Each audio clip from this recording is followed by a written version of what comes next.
Hey, how's everybody doing? Excuse me. A little scratchy throat there. Welcome back to Ass Hat Podcast here on YouTube. What we got here is issue 106 of Video Watchdog. The Rondo Best Magazine 2003 winner. What we got here? Alien Quadrilogy. 32 and 41, Jekyll and Hyde, Harry Potter, and the Honeymoon Killers. I like that Jess Franco picture on the cover. On the inside, that's the Cool Ghoul, Cincinnati's horror host. He'd passed. And I think it's in the, yeah.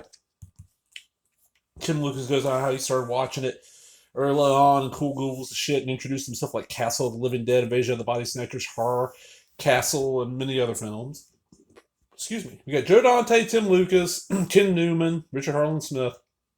Those are one of the names I recognize. And the Kennel.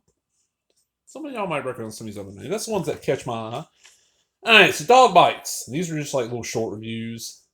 Mostly DVD by this time. Okay, because this is from, I didn't even give you, it was April of 2004. Wow.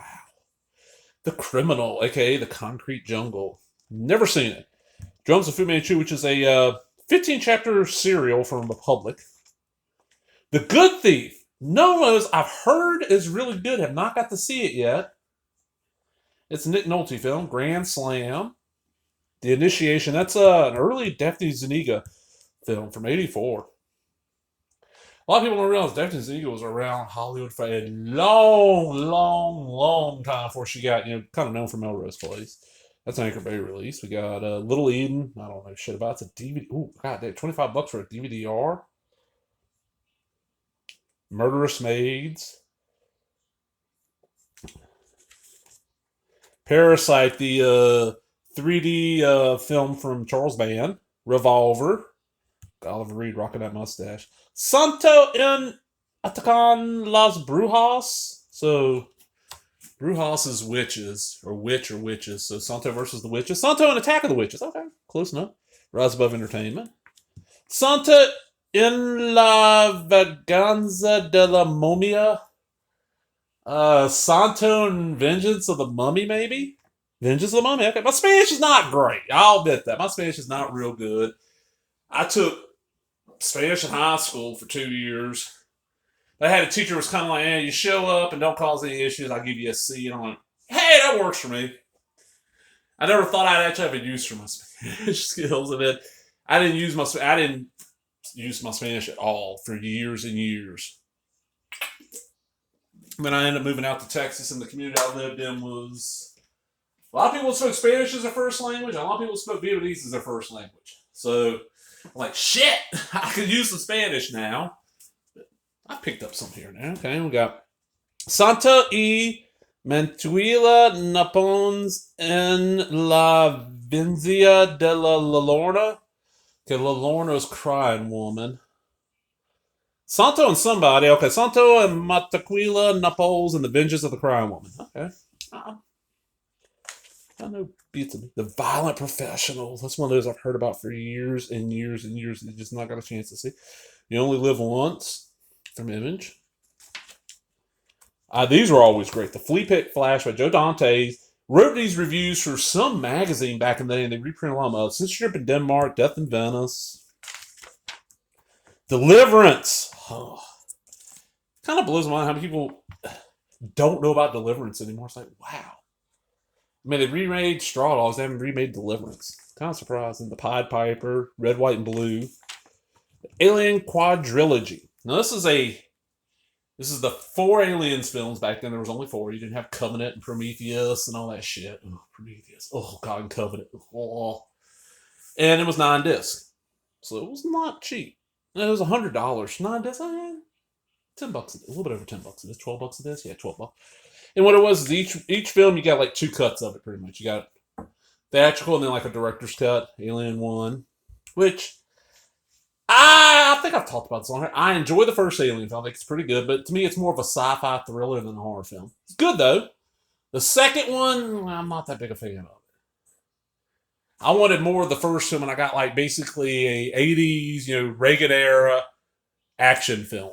Yeah, and I saw it in a theater. For an action film, it's pretty good, but it's not a horror film, and it's just not that great. Alien 3. Oh my god, that is badass. And I don't get the hatred. Is it because it's so different than the second one? Then why don't you hate the second one because it's so different from the first one? Alien 3, I saw that in the theater and like, wow, this is amazing. Alien, what's the fourth one called? I can't remember. Yeah, Alien Resurrection. Yeah, it's okay. Good article though. If you're into these films, good article. Lots of good pictures. Lots of good info. It goes into detail about every extra on here. The weird thing is that in this, they talk about a scene that's put back in the director's cut of Aliens, but how she finds out that while she was in suspended animation, her daughter died of old age. I swear.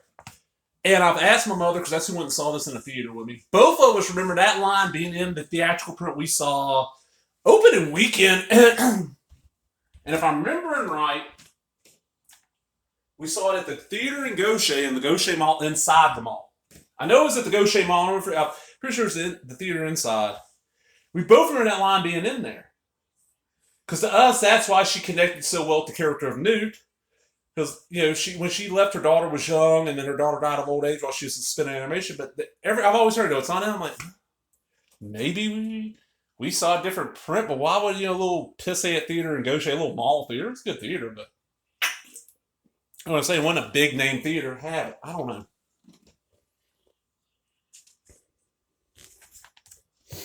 Alien 3, disc 5 and 6.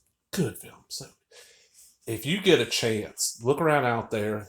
The William Gibson script is floating around. Very good. And I know they're, I don't know if Dark Horse got it done before they lost the rights. I know Dark Horse Comics was talking about taking that script and doing a comic out of it. And I don't know if it actually happened or not. If it did, hopefully now that Marvel has the rights, they do it. I'm wondering what Marvel's going to do with the Alien comic franchise. I'm really wondering because Dark Horse did some great stuff. Dark Horse's Aliens and their Predator comics, and that got a lot of people in the comics. It's some really good stuff. Then we got Alien Resurrection, which next time I've never been a fan. But they give you, look at this breakdown, they give you all the stuff that's added into these special editions. So that's always cool. See, the SE, we give you time. SE gives you time codes. That's always handy. Oh no, that's not for Alien Resurrection. That's for fucking Alien. This is the Alien Resurrection. Did the same thing.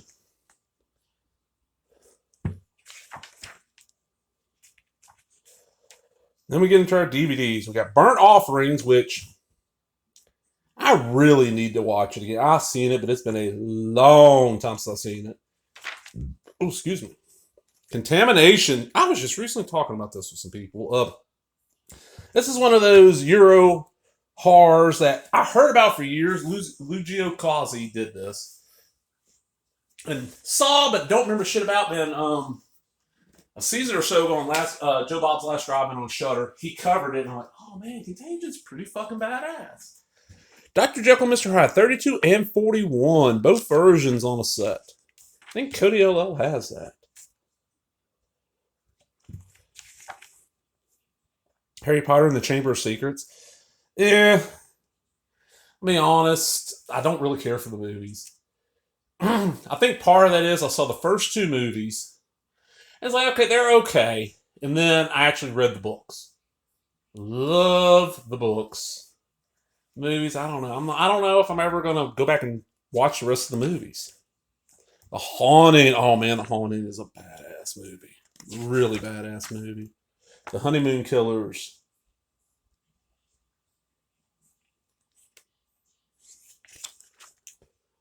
Let's see. Images, which I've never heard of. The fuck? Look at that. From Night Train. 1998. Hollywood effects man Les Bernstein uses industry earnings to bankroll this expressionistic nod to film noir. Okay. Oh, the Sleepaway Camp Survival Kit. Sleepaway Camp 1, 2, and 3. And the Survival Kit. Now you can get all the Sleepaway Camps are out on blue. I mean, I think 2 and 3 are out of print already, but this is for the longest time. You heard about Sleepaway Camp 4. It's the only way you can get any of the footage back in the day. Now it's out there on DVD. Huge Sleepaway Camp fan. That's one of those where somebody either caught it on cable, like HBO, Cinemax, Showtime, one of those, or rented it and was like, "Oh, y'all got to see this," and thankfully didn't spoil it. So like the next, from what I remember, next time like a bunch of we'd about once a month. There's about 8 of us. We'd all okay. We're gonna spend the night at so and so's house. We get over there, and you get the parents running a video store, rent a bunch of movies, and just stay up all night watching movies and crash out like 5, 6 in the morning, sleep for about 4 hours, get up and go do shit. We got over there and we started watching Super Cable. Like, okay, this ain't bad. This ain't bad. But we're like, we're all like, okay, it's a slasher. We're used to titties and slasher. Where's our titties? We ain't getting our titties. And at the end, we're like, oh shit. Holy hell. And the guy that told us to see it was there. He's like, see? And it's one of those, I hate that nowadays the ending is kind of known. Two people go into the movie now know the ending. It kind of dilutes the film a little bit, but man, great film. And then 2 and 3, really fun. 4 with the Survivor. I like Return to Sleepaway Camp. A lot of people don't. I'm going a lot of detail there. Look at that. And they tell me how the Anchor Bay version of 1 is cut. I've got the Anchor Bay DVD, and I have the Blue Underground Screen Factory DVD. The Thing from Another World. Oh, man. I had not watched this in years. And then sometime last year, Svengoolie, 2020, sometime in 2020, Svengoolie screened it. And I watched it off that. And for how much fun it is. I mean, yes, the Carpenter film is the better film to me. But the original is not bad. It's a fun little, for its era, really good, well-made film. And some imports. We got Culloden and the War Game. Nothing about that. Killer Barbies versus Dracula. This is is this Jess Franco? It's a sequel to Jess Franco's film, then I guess. Huh. Pra Apamani. No clue. Quatermass. Oh my god. Oh, okay. Look. Look at that guy on the right. Tell me that does not look like Jim Varney. Hey, Vern, there's a hand coming out of the ground. Look at that. Yeah. Wow. Then we got our audio Watchdog, which is just, reviews of soundtracks, books, serial killer cinema, letters.